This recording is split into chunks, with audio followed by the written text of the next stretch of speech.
Hi, welcome to Ectoplasmic Fantastic with Molly. And Andrew. How's your week been? It was fine until about 5 minutes ago. Same. When we recorded 15 glorious minutes and then somehow we lost the recording. We're recording on my really knackered iPhone 6. So these things can happen, I guess. That's true. Apart from that, my week has been glorious. Yeah. Startlingly average, and I'm okay with that. Nice one. How's yours? Good. Went to 2 cemeteries, Bunhill Fields in, near Old Street, Brompton yesterday. Didn't see any spirits. Got a really bad UTI. That was probably my fault. Yeah. But I must stress, because of a bath bomb that I gave Molly, not through any other nefarious reasons. No, ladies, be careful. It's a minefield down there. My week has been alternating between thinking about down there and dead writers. So I'm pissing. So basically, most white arty girls in their mid-20s. Aww. Dead writers and vaginas. But it doesn't mean that other kinds of girls from ethnic backgrounds can't have UTIs. Of course not. Let's not exclude no the other arty girls, Molly. I just meant, racist. Oh, racist, like Aleister Crowley. Hooray! That leads on to who we're talking about today. We're doing Aleister Crowley. He's a twat. He was a racist. And a lot of other things.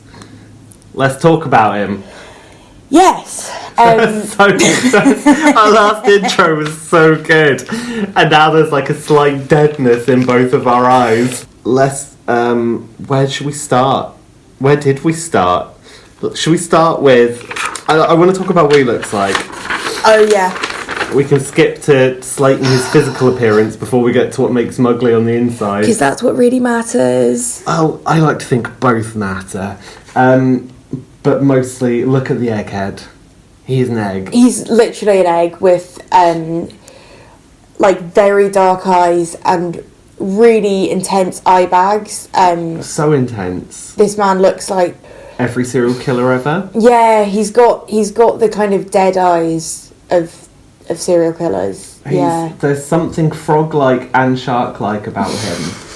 And I particularly don't like his ears, which appear whittled to points. He's got these really jarring pointy ears. So basically, he just looks exactly like what you would think a nefarious, ill-mannered, bad-tempered, rude, egocentric twat would look like.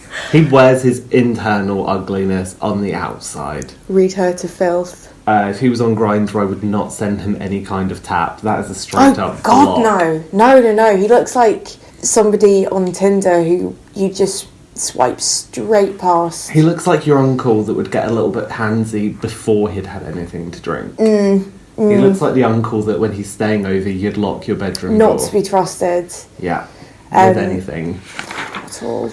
Well... So that's him slated based on his appearance. Let's talk about the man. Like I was saying, not, psychologically fascinating in the way that, Ted Bundy is, but wouldn't want to go for a coffee, particularly with him, go to cinema. I find him interesting because he had this sort of insatiable desire for hidden knowledge and to take everything to its logical extreme. Up the bum. And by logical extreme, I mean up the bum. There's going to be a lot of anal in this podcast. Yep, he was really obsessed with the bum, really semen enthusiast. He was really obsessed with semen. Really obsessed with semen. Semen enthusiast. Oh. That should be his business card. Can that be our t-shirt? Yeah. Semen enthusiast. Semen enthusiast, SE. And yeah, he saw sex, drugs and magic as a way to access kind of higher consciousness, which I think is where the whole beast thing came from. It's like, okay, if you're going to say I'm evil, I'm going to really be evil. I'm going to prove how evil I am. Yeah. And the thing is, he got that nickname just by being a bit of a scamp as a kid. He did. Well, I say scamp. He did fuck his family's maid on his mum's bed at 15 just to spite his mum. Yeah, and the poor maid was the one who lost her job. He grew up rich. Check your fucking privilege, Aleister. I mean, honestly. That would not go down well these days. No. It shouldn't go down well any days, but at least nowadays we're a bit more woke about how to treat the help, am I right? Yeah. Well... Although we are the help in this scenario. Yeah. Us working classes. Members of the public. Fucking MOTP. Hell. Yeah. So he grew up, they got their money, they were Plymouth Brethren, got their money from the family's alcohol business. Great. Hypocrites. Like every religious organisation ever, mired in hypocrisy. And what I love is that he was sceptical about Christianity and went against his Christian morals, or the morals trying to be put in him by his family and teachers, by smoking, masturbating and having sex with prostitutes from whom he contracted gonorrhea. Wow. Good job, Aleister.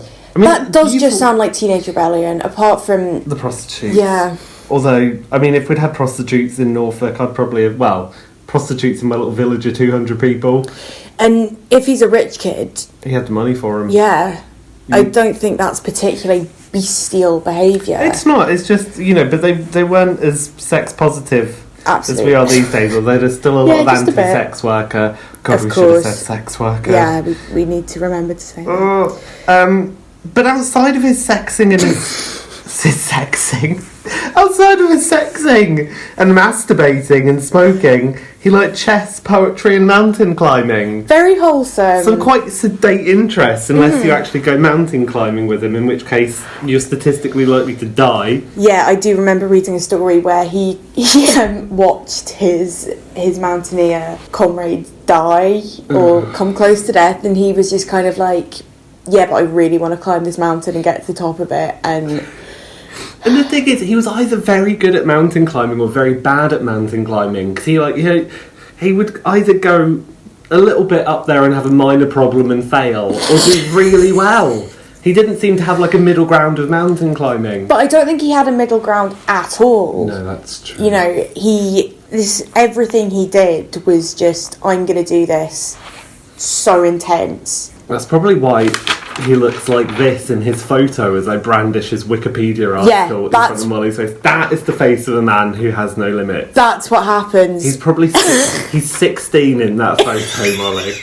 That's his school photo. He's actually how old? 1912. When was he born?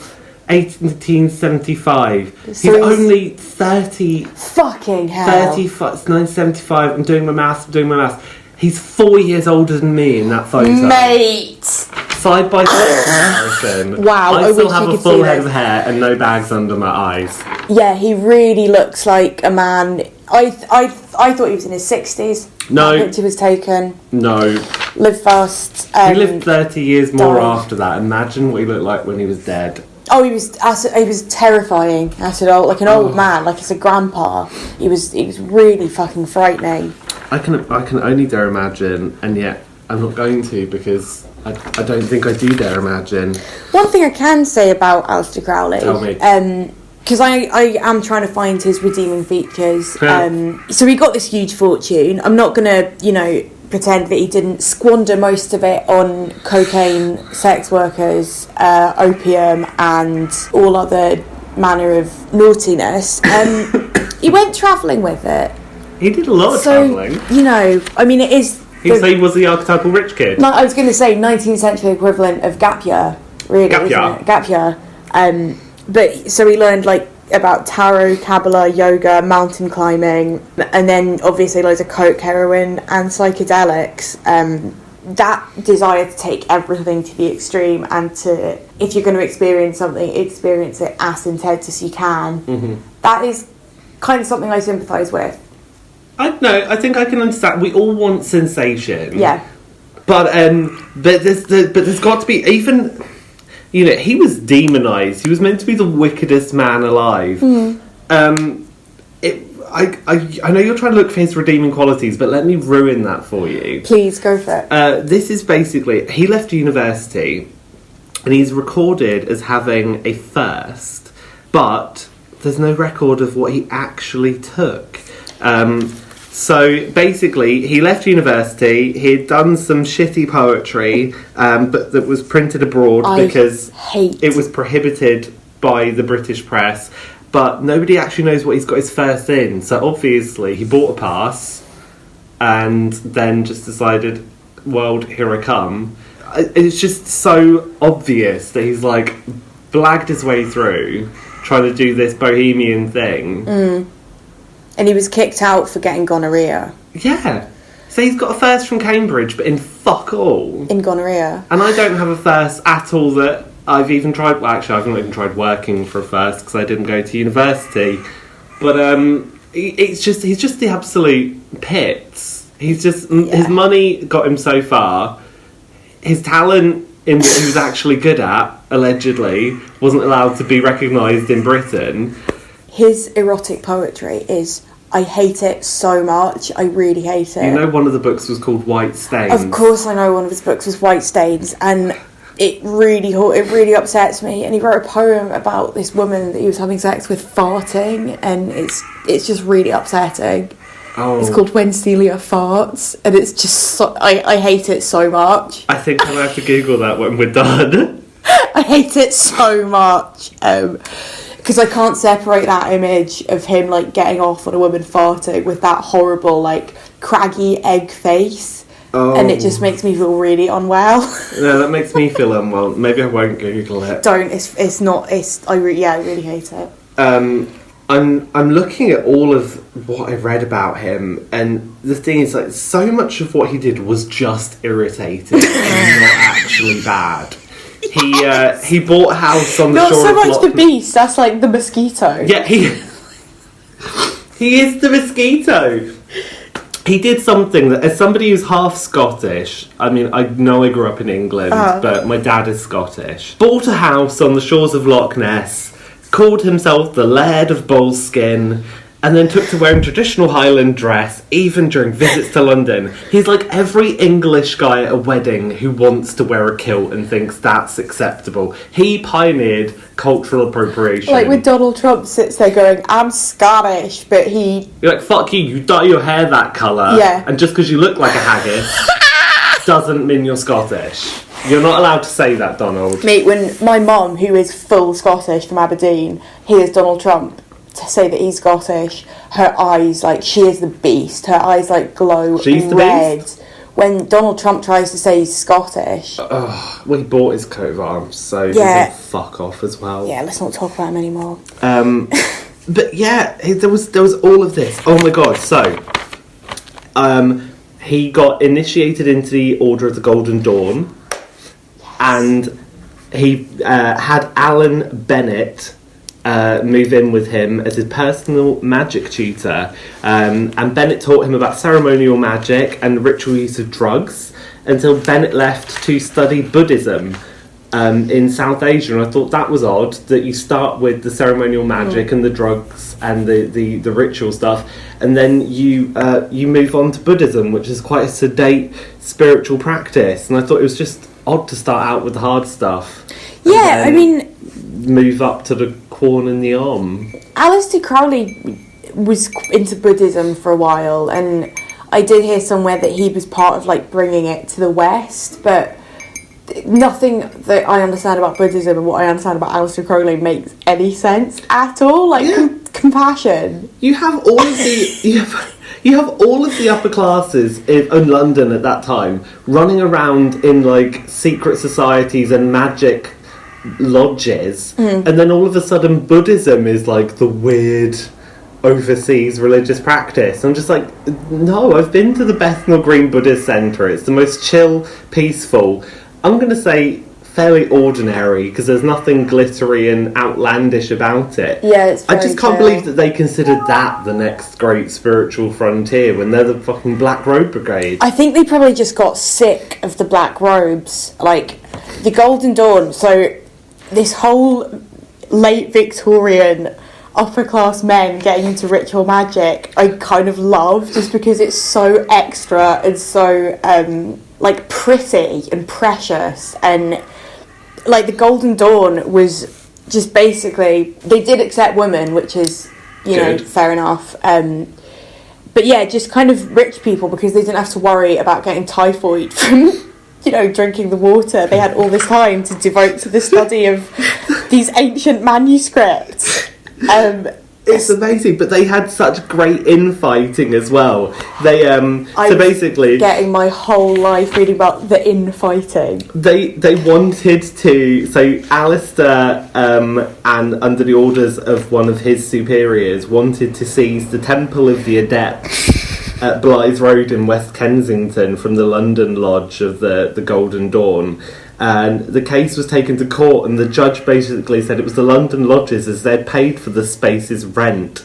So it's like, how can you fucking sue someone to use space that someone else has paid for? You don't have legal... It just shows there's like this entitlement and insanity there before all the really hardcore stuff comes in, that they're entitled to it. And I was reading all of this going, it's your 14-year-old coven hijinks again. Exactly. That's exactly what it is. It's like people who are very, very into the occult, like, fair enough, but don't infight about it, because it's so... You've got enough working against you. Exactly. You've society. got the whole of society being like, get a job, lose some weight, stop going to graveyards every day, without turning on each other. Exactly. But his rivalry with William Butler Yeats was making me fucking scream with laughter. Tell me. So obviously this included a series of scathing poems. Of course. Because that's how you got, you know, as mad fucking poets were prone to do, that's how you got at each other, but then they took it one step further. Tell me. Astral attacks. Sorry, this is not a visual medium, I literally just put my head in my hands. Yeats was very, from what I understand, Yeats was very like, this is the Golden Dawn, we're doing our thing, it's been established. And then Crowley came in his like fucking black mask and Highland gear. It was just like leather kilt. His leather kilt. And just decided to make it sort of all about him? Make it all about him, and make it like dark and naughty for no reason, when they were just, you know, happy kind of being nerds, and there was just no, you know... There's no need to come in and suddenly make everything anal. Thank you. I mean, I literally have here, I think that's why he left. There just wasn't enough going up his arse to keep his interest. So... This thing called the Battle of Blythe Road, where him and his mate Elaine showed up at the Golden Dawn one day, and apparently he was wearing a kilt and a mask in this full Highland regalia. And it said that Yeats kicked him downstairs, but I don't know if this was astrally or if he was just unceremoniously booted downstairs. I'm really hoping actually not astrally. Yeah, I hope he just fly kicked him. I was just annoyed that there was when I read about that, I was just annoyed there was someone called Elaine, because I'm really sorry to any Elaines, but fuck me, I've never met an Elaine that I liked. Elaine is just Tracy Beaker's social worker from the story of Tracy Beaker. But obviously, when she was like Aleister Crowley's mate, he gave her some ancient Egyptian name that I can't remember. I lost track of all the names that everyone else had. And then there was this book written about it. So I've written Forces of Good. Does this mean astral forces, or did Yeats just boot Crowley downstairs? But the quote I had specified feet, so I like to imagine that while wearing a robe, Yeats just had enough and like fly kicked him down the stairs. Okay, I'm gonna go on record as saying I think that's exactly what happened. Yeah, I do too. And then after this ruckus, somebody did summon a constable. The police got involved. Magically summon, or just go? Just rang him up. Okay. Like 999 or whatever. So the police had to take time out from doing whatever important shit they had to do to deal with these like warring magicians in robes being like, he astrally attacked me. No. His poem was so scathing. Yeah, but you know that Your they'd rather boot mark is still on my bum. You know they'd rather be dealing with that than anything like Jack the Ripper or whatever else was going on around then. Oh yeah, I don't want to think about the kind of like late Victorian London can fuck off. It was so horrible. There was so much that happened that just really spoke volumes about his character.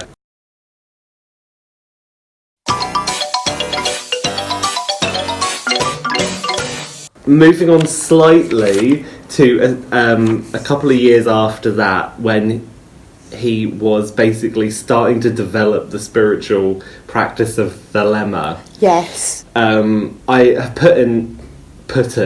Whenever we record, I can't actually talk properly. I've put in Vladimir Putin. A little quote going, I don't know how I feel about this. About thelema.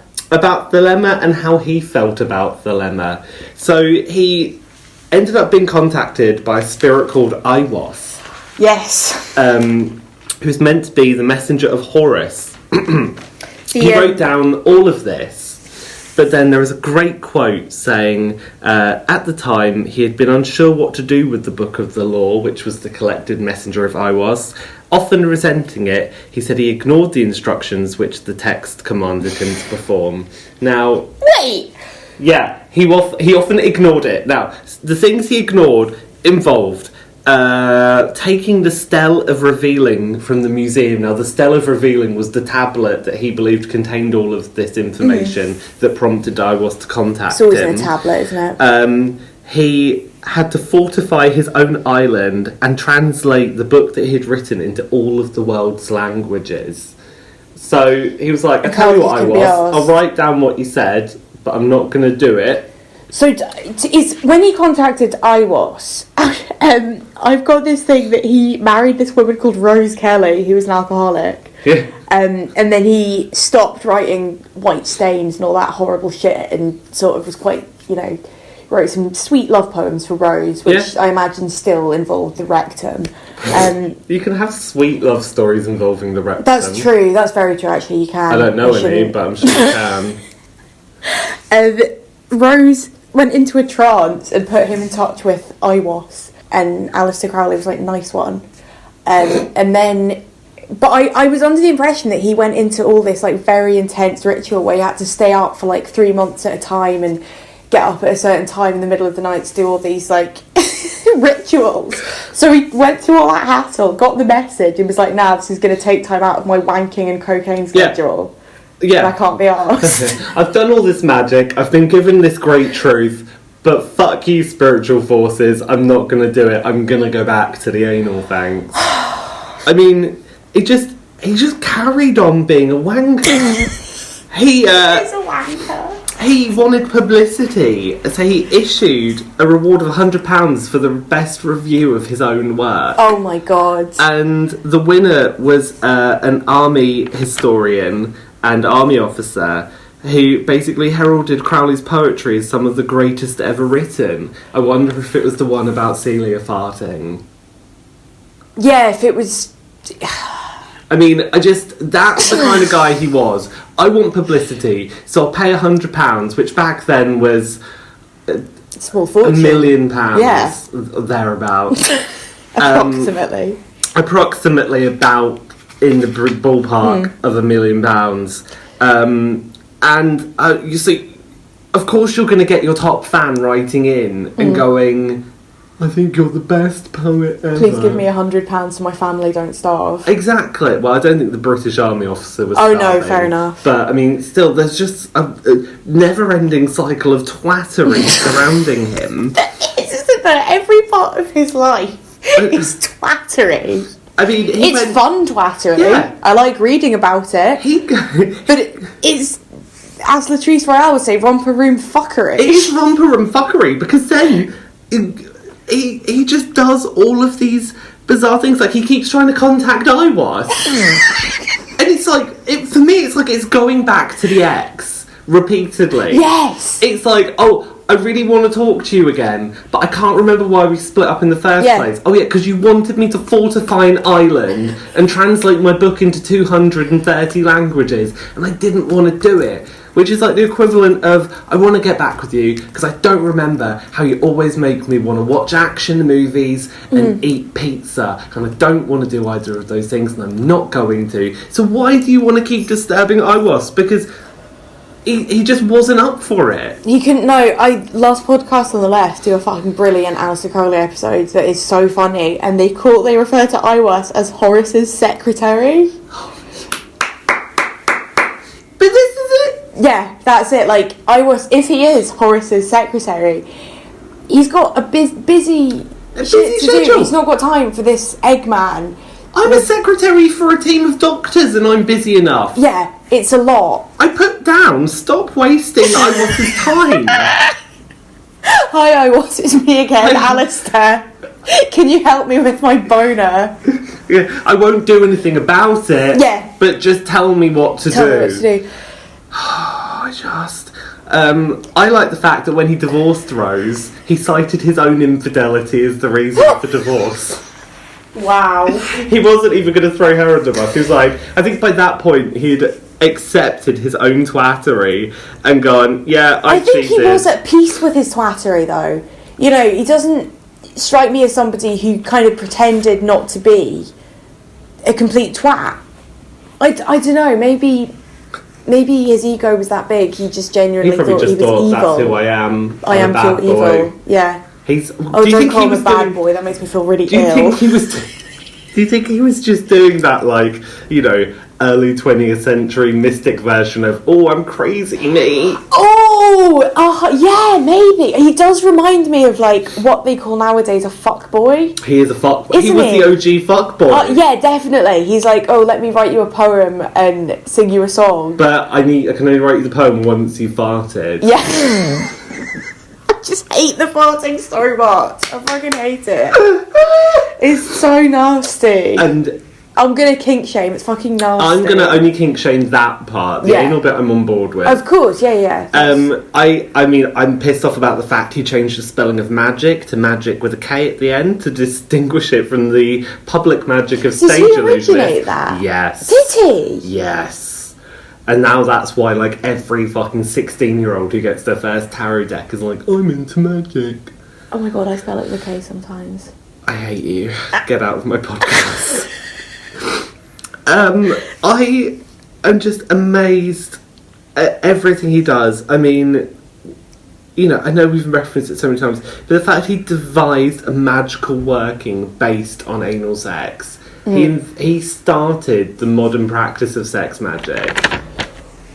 And we need Which is kind of fair enough. You know, combine two great things, but don't be gross. Please. Yeah. I know there's so much you have to say about the sex magic, because I think that is what sums up Aleister Crowley's only really interesting thing that you don't necessarily hear him and go, he's a cunt. Yeah, definitely. He did kind of pioneer, like, sex magic in the West. I don't know, maybe they'd be doing it in other places, but in Victorian Britain, you know, that was probably quite unique to him. I don't know. Yeah. And can we talk about Victor Neuburg? Oh, please, because I know there's one bit that I'm really hoping you mention, and if course. you don't, I'm going to absolutely bring up, but go for it. Neuburg. Victor Neuburg was this dreamy and mystical kid in his 20s. We're talking dreamy and an emotional personality. Yeah, right? like a Pisces. Thank God, because I've seen the photo. Oh no, he wasn't a looker. He was, you know, a kind of soft boy. Yeah, not a fuck boy. And he, it's been widely suggested he was in love with Aleister Crowley. Yeah. And they went off into the desert together to do some mad ritual where they were, like, bothering Iwas again. Iwas must have been so sick of this shit. And they just did loads of, like, ritual sex and magic out in the fucking desert. And Crowley bottomed. He only bottomed? No, he topped as well, but he had a preference for bottoming. He got Neuburg to fuck him. And what I can only describe is the power of Aleister Crowley's rectum, like, just shattered Victor Neuburg's psyche. Apparently he had complete break from reality, and he was never the same again I after he once topped Aleister Crowley. I once knew a little Irish power bottom who did something very similar to me.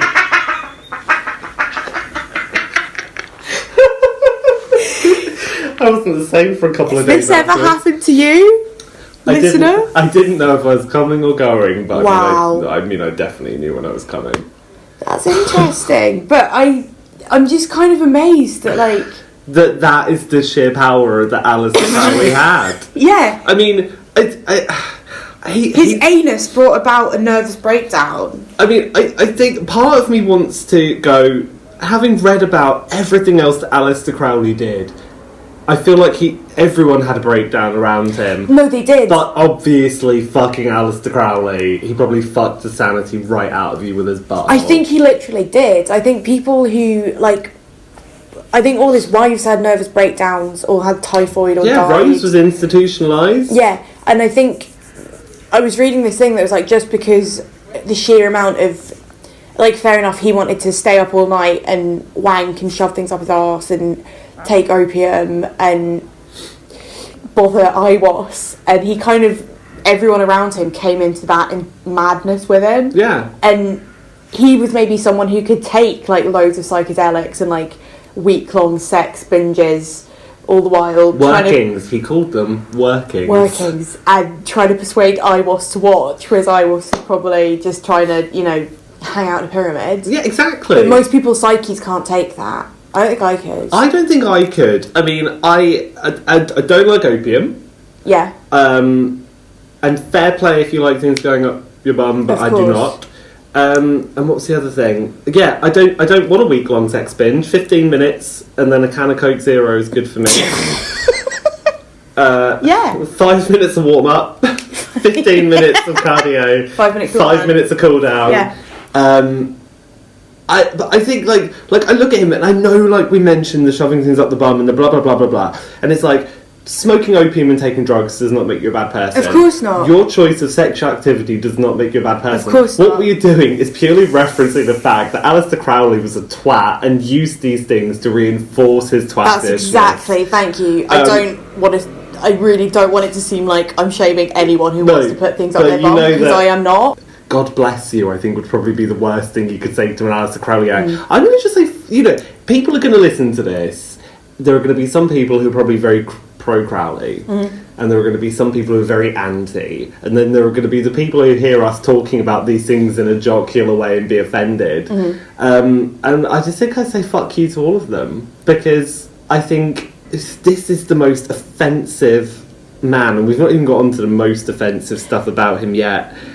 After he shattered Victor Neuburg's psyche with his anus, he was then made and wrote an anti-Semitic poem about him. Like, that's the level of cuntiness we're talking about. There is an absolutely hideous thing about Aleister Crowley and his attitude to the Jews, and I can't remember what it was. And it's absolutely hideous, and I really wish I had highlighted it, and I haven't. Oh, yes. So basically... Oh, yeah, views on race and gender. Yeah, great. Views on race and gender. There's a whole section about it. He had mixed opinions about Jews as a group, although he praised their sublime poetry and stated that they exhibited imagination, romance, loyalty, probity and humanity. He also thought that centuries of persecution had led some Jews to exhibit avarice, servility, falseness, cunning, and the rest. What? So I look at it and go, he's basically the equivalent of the modern day person that goes, I'm not racist, but... Yeah. And then goes on to say something very racist. Yeah. Like, I think this is... I'm sorry, by I mean I'm now speaking as Aleister Crowley. I think the Jews are really creative and poetic, but I think they're greedy, subservient, lying bastards. Yeah, no, that's what he's saying, here's the problem. It's like saying you can have a positive bias and a negative bias, and they're both equally wrong.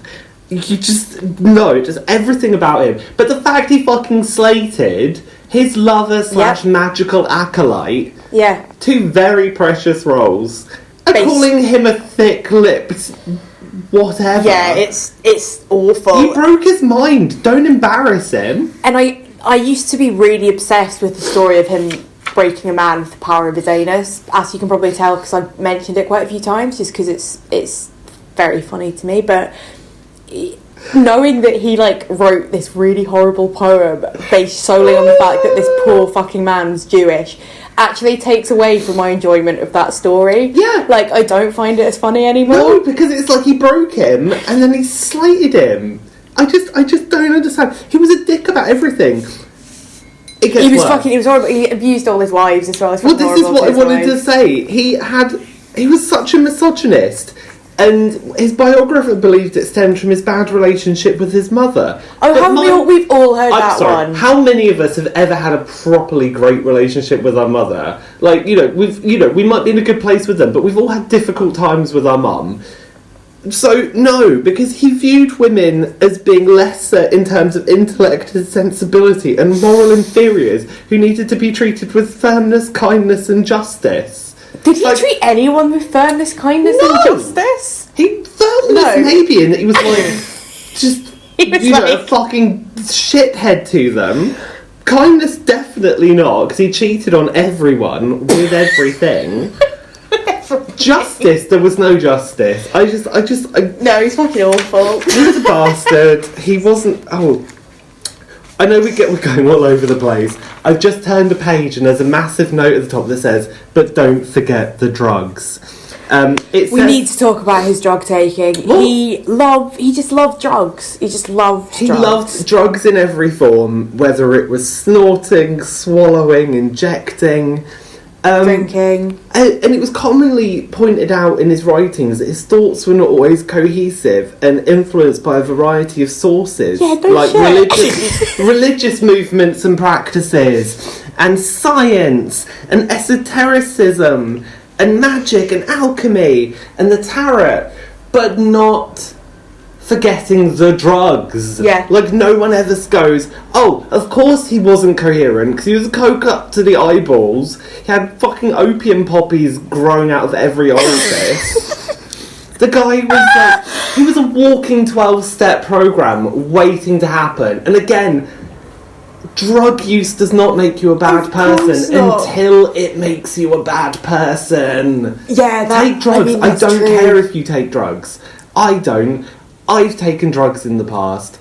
Loads of people have. Yeah. Aleister Crowley was defined by his drug use. He was a monster. And that does make me respect the creativity of people less. Like, I don't know if this is just bias because I'm sober, but you hear about all these incredibly creative minds who, opened up all these things, and it's like, yeah, but if you didn't have those drugs, what would you be able to have? Yeah. And I just find it really passé at this point. Like, I get when you're 19 and you read all those books by drugged up writers and drugged up poets and stuff, you're like, oh my god, this is so deep. But the older I get, the less respect I have for it. You know what I mean? I understand. I think there is a place, we wouldn't have Alice in Wonderland if loads of the art and music and films that I hold very dear have been directly related by drugs.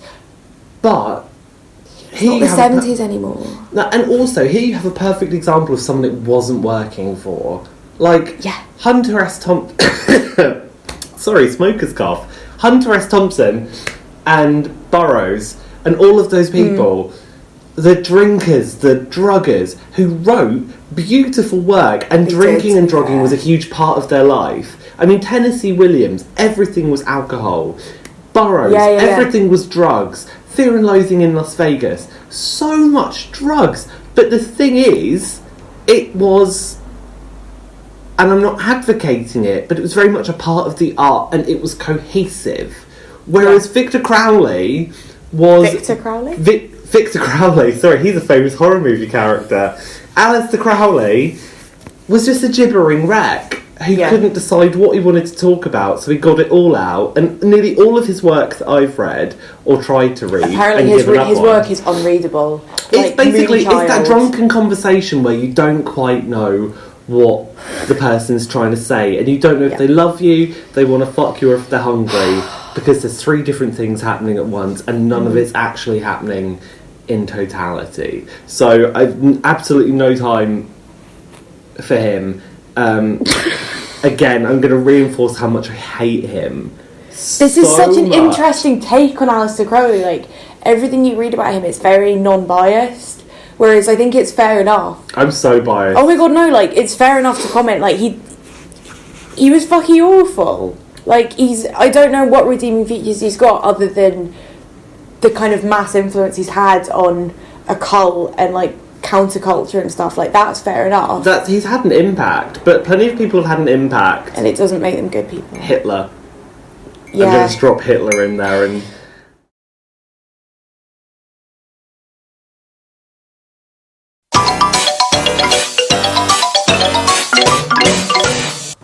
I tell you another thing that doesn't make him a good person. Oh, yeah. Cakes of light. Oh, I hate this. This is another thing I fucking hate. I'm so prude secretly. I mean... In fact, you don't have to be a prude to be kind of horrified by exactly what Aleister Crowley got up to. Yeah. I mean, like, I'm a slut with prude ascending, and... and I'm horrified by the cakes of light, which are basically his equivalent of the Catholic sacrament. But they contained either menstrual blood or a mixture of semen and vaginal... Always with the semen! All that, and vaginal fluids. There's a little bit of everything. He wanted a little bit of the anything you can secrete. He's getting it in a cake, and he's making you take it. Oh, God. And is he eating it? I bet he is, and I bet he's enjoying it. I mean, it's just absolutely hideous. And he was a wind-up merchant. Yeah. Have you heard about the child sacrifice? Yep. So... I kind of think that's quite funny, though, the fact that he made this joke about sacrificing children to play into his whole beast thing, but as per usual, he was just talking about wanking. But this is it. He was quoted as saying, "A male child of perfect innocence and high intelligence is the most satisfactory victim," and added that he sacrificed about 150 each year. Obviously a tongue-in-cheek reference to ejaculation, not realised by his critics, and thus reflecting, in his words, their own ignorance and prejudice towards Crowley. And I put, no, it is very misleading. If you told me you had sacrificed 150 children each year, I would never think that was how much you'd come. A, you're only coming once every 2 days. Secondly, no, there's no correlation unless you take it down to the most abstract limit. Also, this is the late Victorian period. He is cutting about in black velvet robes, a bald head, and that kind of fierce triangular hat. He sounds like a cross between the bad guy from Sonic the Hedgehog and a pirate. I quite like his aesthetic. You can have him. Not his face. At least he was bisexual. He was bisexual. And yeah, he's like going about like that and making all these attempts to show how evil he is. Like, why wouldn't you believe him if he says he sacrifices children? It's playing right into the hands. Ugh. That was very badly worded, but I think... It's alright, I'm the one that can't even speak proper English. I'm actually quite... When we're not recording, I'm actually very well worked. Oh, I am too, believe it or not. Oh my god! When we were just chatting about Aleister Crowley before this, I feel like I was quite erudite, and now I'm just that was erudite, that's the word I was looking for. Oh, fuck me. And what else have I got about him? Literally, I've just neatly folded my pages in disgust. Yeah, so his flat on Chancery Lane, which was 66 to 67 Chancery Lane, which is where he conjured hundreds of demons. Why not? Apparently. And then he did all his, like, sex and drug rituals. He rented it under the name Count Swanoff. It's knocked down, it's now a car park. What do you think of that? Sounds about right. Yeah. Apparently the evil atmosphere pervaded. That's where he kept a human skeleton and fed it blood and birds to try and bring it back to life, probably so we could fuck it. And then boast about it to Iwas, who's probably like, I really don't care, stop calling me Aleister, you're doing my head in. Yeah, Aleister, I'm gonna block you on WhatsApp. For Iwas. Like, Iwas didn't want... Iwas didn't want it. I'm annoyed for Iwas. I'm annoyed for Iwas as well. Like, if Iwas is all powerful and he's got this hidden secret knowledge that Crowley purportedly so wanted, Purportedly. Purportedly. Porpoisely. Fucking hellfire. Yeah, it's just disrespectful to be like, I really want your secret knowledge, but I'm not actually going to do any of it because I'm too busy sniffing my girlfriend's farts and writing really shit poetry about it. Oh God.